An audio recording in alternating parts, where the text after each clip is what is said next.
नमस्कार.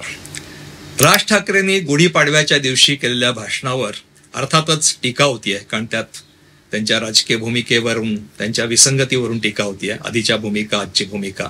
पण या भाषणात त्यांनी एक महत्वाचा मुद्दा मांडला आणि तो म्हणजे आज या जगामध्ये सगळ्यात तरुण जर देश कुठचा असेल, तरुण, तो आपला भारत देश आहे, हिंदुस्थान आहे. सर्वाधिक तरुण. ना अमेरिका आहे, ना जपान आहे, ना अजून कुठचा देश आहे. आज फक्त भारत तरुण आहे. या तरुणांना, या तरुणींना शिक्षणाची गरज आहे, चांगल्या शिक्षणाची गरज आहे, तंत्रज्ञानाची गरज आहे, उत्तम नोकऱ्यांची गरज आहे, उत्तम व्यवसायाची गरज आहे, त्याच्यासाठीच्या मार्गदर्शनाची गरज आहे. त्याच्यासाठी म्हणून राज्य सरकार आणि केंद्र सरकारने आता काम केलं पाहिजे. आम्ही तेच बोलतो. आता जवळपास 18 वर्षातली निघून गेली, उरले फक्त 10 वर्ष. 10 वर्षानंतर हा देश पुन्हा वयस्कर व्हायला लागणार. भारत श्रीमंत होण्याआधीच म्हातारा तर नाही ना होणार. अर्थात हे त्यांचं नेमकं वाक्य नव्हतं, पण त्यांना म्हणायचं होतं ते हेच होतं. कोणत्याही देशाच्या आर्थिक प्रगतीसाठी त्या देशाचे सरासरी वय काय हा महत्वाचा प्रश्न असतो. ज्या देशात तरुणांची संख्या जास्त, अर्थातच त्या देशाचं सरासरी वय लहान असतं, तरुण असतं. आणि असा तरुण देश देशाच्या संपत्तीत झपाट्याने भर घालून सर्वच जनतेला समृद्ध करू शकतो. आज ज्या आर्थिकदृष्ट्या अल्पावधीत प्रगत झालेले देश आहेत, तैवान, साऊथ कोरिया, चीन, जपान, अशा अनेक देशांचा अनुभव आपल्याला हेच सांगतो की ज्या देशात तरुणांच्या संख्येचे प्रमाण जास्त, तो देश कमी काळात समृद्ध होऊ शकतो. अर्थात अट अशी की या तरुणांना तशी संधी मिळाली पाहिजे आणि ती संधी घेण्यासाठी दर्जेदार शिक्षण आणि कौशल्य असलं पाहिजे. राज ठाकरे म्हणाले की या 10 वर्षानंतर आपला देश तरुण राहणार नाही आणि समृद्ध श्रीमंत होण्याची संधी हा देश कायमचा गमावून बसेल.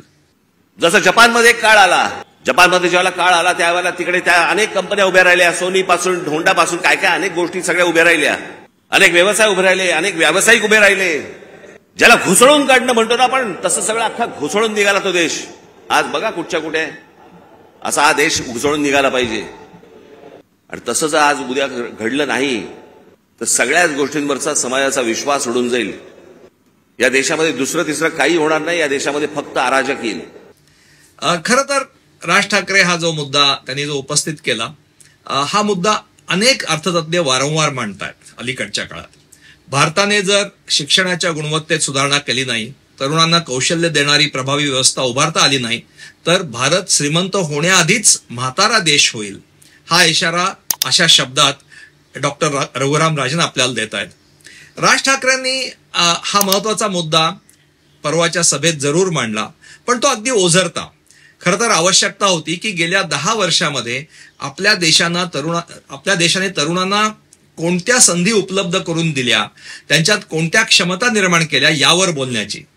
अर्थात राज ठाकरेंना त्यांच्या बदललेल्या राजकीय भूमिकेच्या मर्यादा होता, त्यामुळे ते याविषयी काही बोलू शकले नाही. आज बेरोजगारी ही देशातील सर्वात गंभीर समस्या आहे. हे जाणण्यासाठी आपल्याला आकडेवारीकडे पाहण्याची गरज नाही. एक साधं उदाहरण घेऊ. भारतातील आपल्या विद्यार्थ्यांना सर्वात जास्त पगाराच्या नोकऱ्या देण्याची संधी देणाऱ्या 2 शैक्षणिक संस्था आहेत. ते म्हणजे एक IIT आणि दुसरी IIM, Indian institute of management.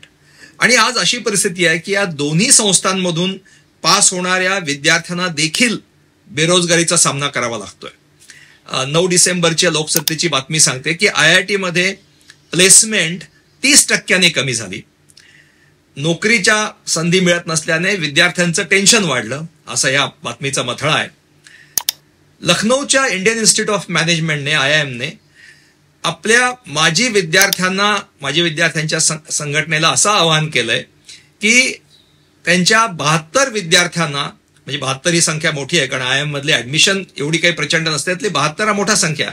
72 विद्यार्थ्यांना नोकरी मिळवण्यासाठी त्यांनी प्रयत्न करावेत, म्हणजे माजी विद्यार्थ्यांच्या संघटनेने. ही परिस्थिती जर देशातील अगदी ज्याला सर्वोत्कृष्ट अशा शिक्षण संस्थेत शिक्षण मिळालेल्या विद्यार्थ्यांची असेल, तर बाकीच्या विद्यार्थ्यांची काय स्थिती असेल. महाराष्ट्रातील इतर अभियांत्रिकी शिक्षण देणाऱ्या संस्था आहेत, त्यांच्या कॅम्पस प्लेसमेंटमध्ये 30% अधिक घट झाली आहे. मागील आर्थिक वर्षात IT कंपन्यांकडून नवीन मनुष्यबळाच्या भरतीत लक्षणीय कपात दिसून आली. Tata consultancy services, Infosys, HCL tech या देशातील आघाडीच्या 3 IT कंपन्यांच्या भरतीत आर्थिक वर्षात तब्बल 65% इतकी घट नोंदवली. गेल्या वर्षाच्या जर पाहिलं की मोठ्या भारतीय IT कंपन्या ज्या आहेत त्यांनी 67,000हून अधिक लोकांना कामावरून काढून टाकलं. म्हणजे हे तुलनेने चांगलं कौशल्य असणारे लोक मनुष्यबळ आहे त्या 67,000 लोकांच्या नोकऱ्या गेल्या. इन्फोसिसने 24,000च्या आसपास कर्मचाऱ्यांना काढून टाकलं. विप्रोने 21,000च्या आसपास कर्मचाऱ्यांना काढून टाकलं. TCSने 10,000 लोकांना च्या नोकऱ्या त्यांनी नोकऱ्यांवरून कमी केलं. टेक महिंद्राने 10,000च्या आसपास लोकांच्या नोकऱ्या कमी केल्या. आणि म्हणजे इतकंच नाही तर या कंपन्यांनी त्यांचे खर्च कमी करण्यासाठी इतर पावलं देखील उचलली. म्हणजे उदाहरणार्थ विप्रोने गेल्या वर्षी फेब्रुवारीमध्ये नवीन ज्या फ्रेशर म्हणजे नुकत्याच 5,000 लोकांना जे इंजिनिअरिंग झालेल्या लोकांना जे जॉब देतात त्याच्यामध्ये जवळपास 50% कपात केलेली आहे. काही दिवसापूर्वी इंटरनॅशनल लेबर ऑर्गनायझेशनचा भारतातील बेरोजगारीवरील अहवाल प्रकाशित झाला आणि त्यात त्यांनी म्हटलंय की भारतातल्या एकूण बेरोजगारांपैकी सुमारे 83% तरुण हे त्या बेरोजगारांमध्ये आहेत. म्हणजे 83% तरुण हे बेरोजगार आहेत. आणि त्यातही धक्कादायक गोष्ट अशी की माध्यमिक किंवा उच्च माध्यमिक शिक्षण घेतलेल्या लोकांमध्ये बेरोजगारीचं प्रमाण वाढलेलं आहे. म्हणजे 2000 साली हे जवळपास 54% इतकं होतं ते 2022 मध्ये वाढून 65% झालंय. इतकी मोठी आणि हे तरुण जे आहेत ज्यांना शिक्षण मिळालेलं आहे त्यांची ही परिस्थिती आहे. याच अहवालात म्हटलंय की महिलांचं कामाचं म्हणजे ज्या नोकरी करणार किंवा नोकरी करणाऱ्या संख्येमध्ये महिलांचं प्रमाण अतिशय कमी असणाऱ्या देशांपैकी भारत हा एक देश आहे. आणि हा एक महिला किती टक्के महिला नोकऱ्यांमध्ये असतात हा देखील देशाच्या विकासाचा एक निर्देशांक असतो. 90% लोक हे असंघटित क्षेत्रात आहेत. त्यांना कोणतीही रोजगाराची हमी नसते. म्हणजे आज काम आहे उद्या आहे याची काहीही खात्री नाही आणि कॉन्ट्रॅक्ट पद्धती वाढत चाललेली आहे. त्यामुळे शाश्वतता कुठलीच नाहीये. या अहवालामध्ये म्हणजे इंडियन लेबर ऑर्गनायझेशनच्या अहवालामध्ये त्यांनी असं म्हटलंय की या भारताकडे तरुणांची संख्या मोठी आहे कामामध्ये. ही संधी आहे भारताला ज्याचा राज ठाकरेंनी उल्लेख केला.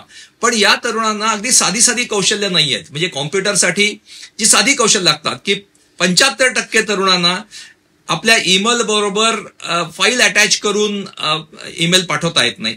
60% लोकांना फाईल कॉपी पेस्ट करता येत नाही. आणि अशीच 90% साधारणपणे 90% लोकांना स्प्रेडशीट वापरता येत नाही. स्प्रेडशीटमध्ये कुठलं तरी एखादं गणिती सूत्र टाकणं हे त्यांना जमत नाही. त्यामुळे आपल्या देशातल्या तरुणांची कौशल्याची क्षमता अतिशय कमी आहे.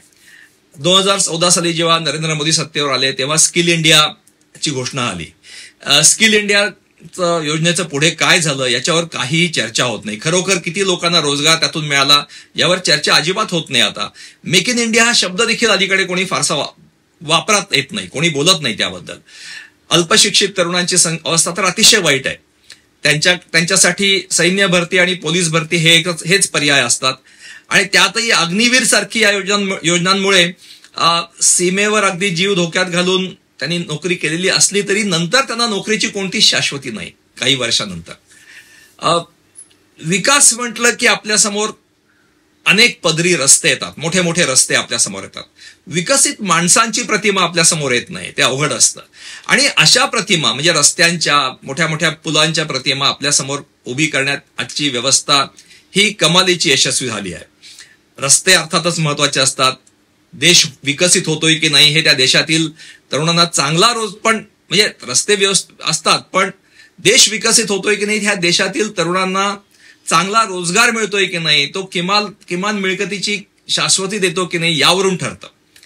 रस्ते बांधणं तुलनेने सोपं असतं पण चांगले रोजगार निर्माण होतील अशा योजना आखणं, शिक्षणाच्या गुणवत्तेत सुधारणा करणं, कौशल्य देण्याच्या नुसत्या घोषणा न देता त्यासाठी प्रभावी कार्यक्रम आखणं यासाठी सरकारवर दबाव राखणे गरजेचं आहे.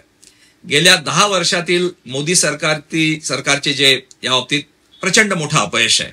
आणि हा खरं चर्चेचा महत्वाचा मुद्दा असायला हवा होता आणि राज ठाकरेंना हे करता आलं असतं. आपलं प्रभावी वक्तृत्व त्यांनी देशातील तरुणांसाठी वापरलं असतं तर ती एक मोठी संधी त्यांना होती. पण दुर्दैवाने तसं झालं नाही आणि ही संधी आता कायमची गेली आहे.